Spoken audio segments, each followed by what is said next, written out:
ಕೇವಲ ₹1. ನಿಮ್ಮ ಜೇಬ್ನಲ್ಲಿರೋ ಆ ₹1 ಇಡೀ ಸಿಸ್ಟಮ್ ಅನ್ನೇ ನಡೆಸಬಹುದು ಅಂತ ನೀವು ಯಾವತ್ತಾದ್ರೂ ಯೋಚಿಸಿದ್ದೀರಾ? ಅರಮನೆಯಂತಹ ಮನೆ, ಕೋಟಿ ಕೋಟಿ ಹಣ, ಬೆನ್ನ ಹಿಂದೆ ಸಾವಿರಾರು ಜನ, ಇದನ್ನೆಲ್ಲ ಕೇವಲ ಒಂದೇ ಒಂದು ಕ್ಷಣದಲ್ಲಿ ಕಳೆದುಕೊಂಡು ಬೀದಿಗೆ ಬಂದು ನಿಂತಾಗ ಒಬ್ಬ ಮನುಷ್ಯ ಏನ್ ಮಾಡಬಹುದು? ಸೋತು ಸುಮ್ಮನಾಗ್ತಾನ? ಇಲ್ಲ, ಅಲ್ಲಿಂದಲೇ ಅಸಲಿ ಆಟ ಶುರುವಾಗೋದು. ಆ ₹1 ಕಾಯಿನ್ ಗಾಳಿಯಲ್ಲಿ ಹಾರಿದಾಗ ಸೃಷ್ಟಿಯಾಗುವ ಸೌಂಡ್ ಇದೆಯಲ್ಲ, ಅದು ಬರೀ ಶಬ್ದವಲ್ಲ, ಅದು ಒಂದು ಸಾಮ್ರಾಜ್ಯದ ಪತನ ಮತ್ತು ಮತ್ತೊಂದು ಪವರ್ಫುಲ್ ಎಂಪೈರ್ನ ಉದಯದ ಮುನ್ಸೂಚನೆ. ನೋಡಿ, ಕತೆ ಶುರುವಾಗೋದು ಒಬ್ಬ ಸಾಫ್ಟ್ವೇರ್ ಆರ್ಕಿಟೆಕ್ಟ್ ಇಂಡಿಯಾಗ್ ಬಂದು ತನ್ನ ಹತ್ತಿರ ಇರೋ ಸ್ವಂತ ದುಡ್ಡಿನಿಂದ ಸಮಾಜ ಸೇವೆ ಮಾಡಬೇಕು ಅನ್ಕೊಂಡಾಗ. ಇಲ್ಲಿ ಶಿವಾಜಿ ಮಾಡೋ ಮೊದಲ ತಪ್ಪು ಏನ್ ಗೊತ್ತಾ? Emotional investment. ಬಿಸ್ನೆಸ್ ಲೋಕದಲ್ಲಿ ಇಮೋಷನ್ಸ್ಗೆ ಜಾದ ಇರಬಾರ್ದು ಅನ್ನೋದಕ್ಕೆ ಈ ಸಿನಿಮಾದ ಮೊದಲಾರ್ಧವೇ ದೊಡ್ಡ ಎಕ್ಸಾಂಪಲ್. ಶಿವಾಜಿ ತನ್ನ ಲೈಫ್ ಸೇವಿಂಗ್ಸ್ ₹250 ಕೋಟಿ ಒಂದು ಫೌಂಡೇಶನ್ ಮೇಲೆ ಹಾಕ್ತಾರೆ. ಆದ್ರೆ ಅಲ್ಲಿ ಎದುರಾಗೋದು ಸಿಸ್ಟಮ್ನ ಅಸಲಿ ಮುಖ: ಲಂಚ್, ಕರಪ್ಷನ್ ಮತ್ತು ಪಾಲಿಟಿಕ್ಸ್. ಆದಿಶೇಷಂದನ್ ಅನ್ನೋ ಒಬ್ಬ ಬಿಸ್ನೆಸ್ ಟೈಕೂನ್ ತನ್ನ ಪವರ್ ಬಳಸಿ ಶಿವಾಜಿನ ಕಂಪ್ಲೀಟ್ ಆಗಿ ಝೀರೋಗೆ ತಂದು ನಿಲ್ಲಿಸ್ತಾನೆ. ಇಲ್ಲಿ ನಾವು ಕಲಿಯಬೇಕಾದ ಮೊದಲ ಲೆಸನ್ ಅಂದ್ರೆ ರಿಸ್ಕ್ ಮ್ಯಾನೇಜ್ಮೆಂಟ್. ನಿಮ್ಮ ಹತ್ತಿರ ಇರೋ ಎಲ್ಲಾ ಮೊಟ್ಟೆಗಳನ್ನ ಒಂದೇ ಬಾಸ್ಕೆಟ್ನಲ್ಲಿ ಇಡಬೇಡಿ ಅನ್ನೋದು ಇಲ್ಲಿ ಪ್ರೂವ್ ಆಗುತ್ತೆ. ಲೀಗಲ್ ಆಗಿ ಹೇಳಬೇಕು ಅಂದ್ರೆ ಯಾವುದೇ ದೊಡ್ಡ ಪ್ರಾಜೆಕ್ಟ್ ಮಾಡುವಾಗ ಬ್ಯಾಕಪ್ ಪ್ಲಾನ್ ಮತ್ತು ಲೀಗಲ್ ಪ್ರೊಟೆಕ್ಷನ್ ಎಷ್ಟು ಮುಖ್ಯ ಅನ್ನೋದನ್ನ ಈ ಸೀನ್ ನಮಗೆ ಕಲಿಸ್ಕೊಡುತ್ತೆ. ಆದರೆ ಅಲ್ಲಿಂದ ಕತೆ ಒಂದು ಡೇಂಜರಸ್ ಟರ್ನ್ ತಗೊಳುತ್ತೆ. ಶಿವಾಜಿ ಹತ್ರ ಇರೋದು ಈಗ ಬರೀ ಒಂದೇ ₹1. ಆದರೆ ಆತನ ಹತ್ತಿರ ಇರೋ ಅಸಲಿ ಸಂಪತ್ತು ಹಣವಲ್ಲ, ಅದು ಆತನ ಬ್ರೈನ್ ಮತ್ತು ನೆಟ್ವರ್ಕ್. ಶಿವಾಜಿ ಇಲ್ಲಿ ಬಳಸೋದು ರಿವರ್ಸ್ ಇಂಜಿನಿಯರಿಂಗ್ ಸ್ಟ್ರಾಟಜಿ. ಸಿಸ್ಟಮ್ ಹೇಗೆ ಕೆಲಸ ಮಾಡುತ್ತೆ ಅಂತ ಅರ್ಥ ಮಾಡಿಕೊಂಡು ಅದೇ ಸಿಸ್ಟಮ್ನ ಲೂಪ್ ಹೋಲ್ಸ್ ಬಳಸಿ ಆದಿಶೇಷನ್ನ ಬ್ಲ್ಯಾಕ್ ಮನಿನ ಟಾರ್ಗೆಟ್ ಮಾಡ್ತಾರೆ. ಈ ಸೀನಲ್ಲಿ ಶಿವಾಜಿ ಮಾಡೋದು ಮ್ಯಾನಿಪುಲೇಷನ್ ಆದ್ರೂ ಅದರ ಹಿಂದಿರೋ ಲಾಜಿಕ್ ಅದ್ಭುತ. ಜನರಿಂದ ಕಿತ್ಕೊಂಡಿರೋ ಹಣ ಎಲ್ಲಿದೆ ಅಂತ ಪತ್ತೆ ಹಚ್ಚೋದು ಒಂದು ಆರ್ಟ್. ಇವತ್ತಿನ ರಿಯಲ್ ವರ್ಲ್ಡ್ ನಲ್ಲಿ ನಾವು ಇದನ್ನ ಮಾರ್ಕೆಟ್ ರಿಸರ್ಚ್ ಅಂತ ಕರಿಬಹುದು. ಶತ್ರುವಿನ ವೀಕ್ನೆಸ್ ಏನು ಅಂತ ತಿಳ್ಕೊಳ್ಳೋದು ಬಿಸ್ನೆಸ್ ನಲ್ಲಿ ಗೆಲ್ಲೋಕೆ ಮೊದಲ ಮೆಟ್ಟಿಲು. ಈಗ ಅಸಲಿ ಗೇಮ್ ಶುರುವಾಗುತ್ತೆ. ಅದುವೇ ಹವಾಲಾ ಮತ್ತು ಮನಿ ಲಾಂಡ್ರಿಂಗ್ ಸ್ಕ್ಯಾಮ್.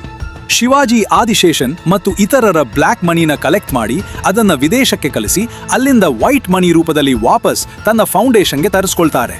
ಸಿನಿಮಾದಲ್ಲಿ ಇದು ಒಂದು ದೊಡ್ಡ ಹಗರಣದಂತೆ ಕಂಡ್ರೂ ಇದರ ಹಿಂದಿರೋ ಹಣಕಾಸಿನ ತಂತ್ರಗಾರಿಕೆ ಗಮನಿಸಿ. ಹಣವನ್ನ ಒಂದು ಜಾಗದಿಂದ ಇನ್ನೊಂದು ಜಾಗಕ್ಕೆ ವರ್ಗಾಯಿಸುವಾಗ ಅದರ ಮೂಲವನ್ನ ಮರೆಮಾಚೋದು ಹೇಗೆ ಅನ್ನೋದನ್ನ ಶಿವಾಜಿ ತೋರಿಸ್ಕೊಡ್ತಾರೆ.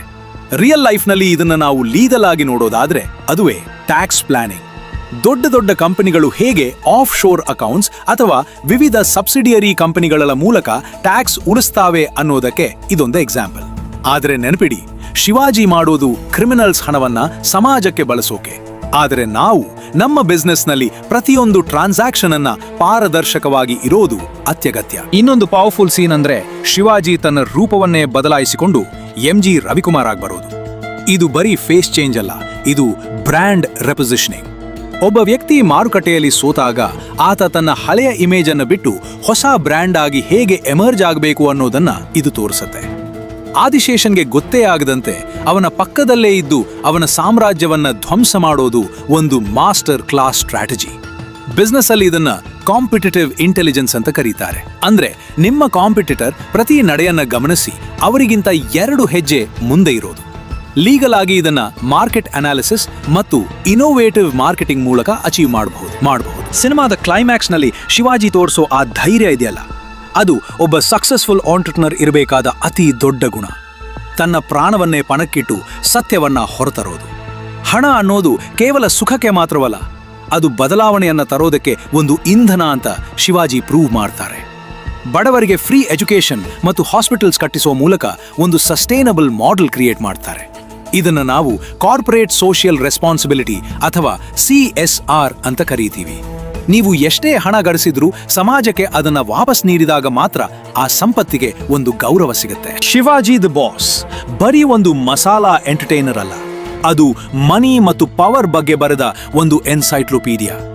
ಹಣ ಹೇಗೆ ಗಳಿಸಬೇಕು ಅನ್ನೋದಕ್ಕಿಂತ ಹೆಚ್ಚಾಗಿ ಬಂದ ಹಣವನ್ನ ಹೇಗೆ ಮ್ಯಾನೇಜ್ ಮಾಡಬೇಕು ಮತ್ತು ಸಿಸ್ಟಮ್ ವಿರುದ್ಧ ಹೋರಾಡುವಾಗ ಎಷ್ಟು ಶಾರ್ಪ್ ಆಗಿರಬೇಕು ಅನ್ನೋದನ್ನ ಇದು ಕಲಿಸುತ್ತೆ.